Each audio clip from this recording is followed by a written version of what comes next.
This video is demonstrating the removal and replacement of the fuel pump on a typical Aurora single-cylinder diesel generator. There are two fuel lines. One's the output, the high pressure line, which is this metal one I'm removing, and the other one's a rubber one not just above it that comes from the fuel tank. You don't need to remove that one. A couple of turns here with a wrench and you should be able to remove it by hand. Once you've removed it, just bend the pipe, get it out of your way. You can easily bend it back into place later. Your next step is to remove the inspection window cover.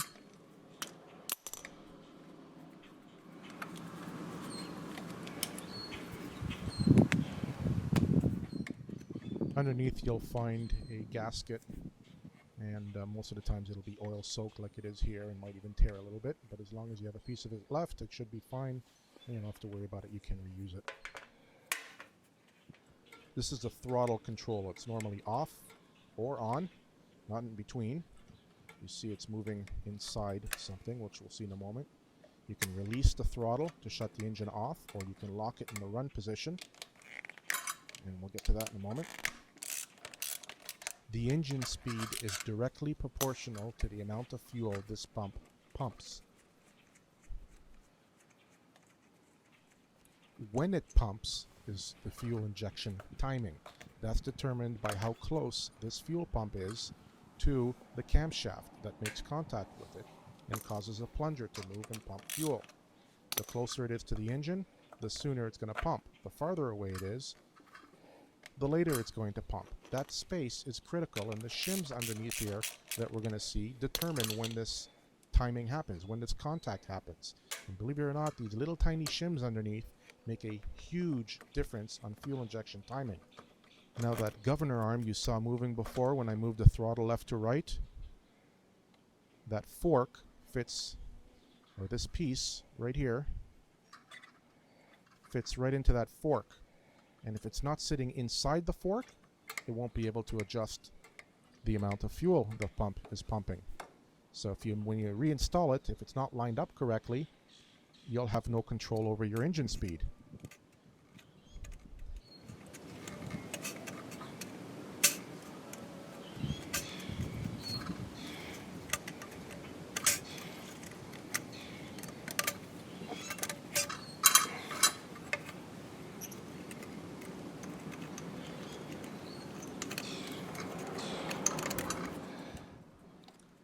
And these are the three shims. They're all different thicknesses.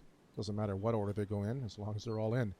If you're in a higher altitude, let's say 3,000 feet, then eliminating one of them will advance the fuel injection timing. It might help you overcome a little bit of power loss and get rid of some smoke if your generator is smoking because of the lower air density. Just removing one shim will make a big difference in fuel injection timing, and perhaps get rid of some problems you might have at higher altitudes around 3,000 to 4,000 feet. Above that, I wouldn't bother. Very careful lining this up again. Move the throttle back and forth. Look inside at the governor fork. Make sure it lines up with a fuel pump. Pin here has to fit right in between it. Now, if you don't line it up properly and you're actually sitting on top of the fork when you bolt it down, you'll bend it and wreck it, and it'll not be covered under warranty. So play around with the throttle control here. Look inside the inspection window. Make sure it's lined up and it's in the middle of the fork before you push this in, and tighten down the nuts. Very important, or your engine's either going to race and you won't be able to shut it off, or it'll have erratic speed and the RPM will be no control over the RPM.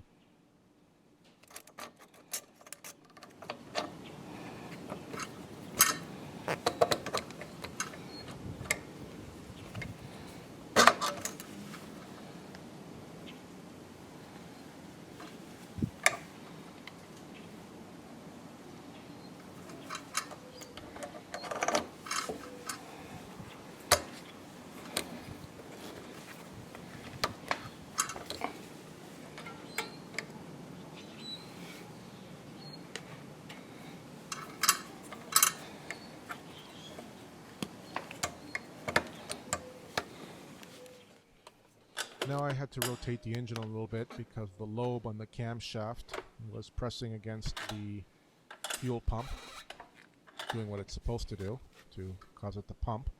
But when I took it apart, it was a little spring-loaded, and rather than try and fight the spring and put the pump back into place, I just rotate the engine a little bit. Gives me a little more play, and then the studs will stick out easier, and you'll be able to get the bolts back on. See the space we have now? It's a lot better that the engine was rotated. Everything fits into place. Much easier. It's all lined up. Everything looks good. Put it back together again.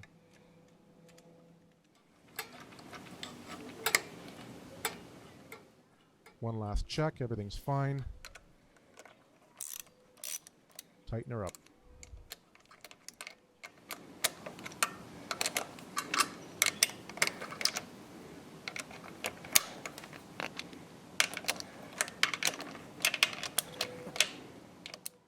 Even though this gasket was oil soaked, it's not under high pressure here, it's fine. Replaced it, put the inspection window cover back over it, tighten the bolt.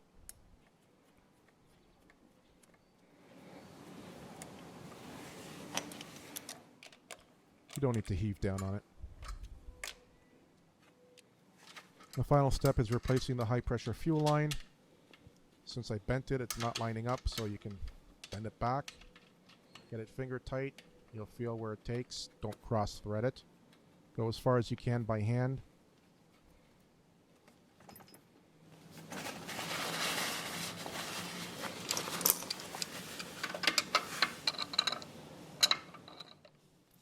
And the final half turn or so can be done with a wrench.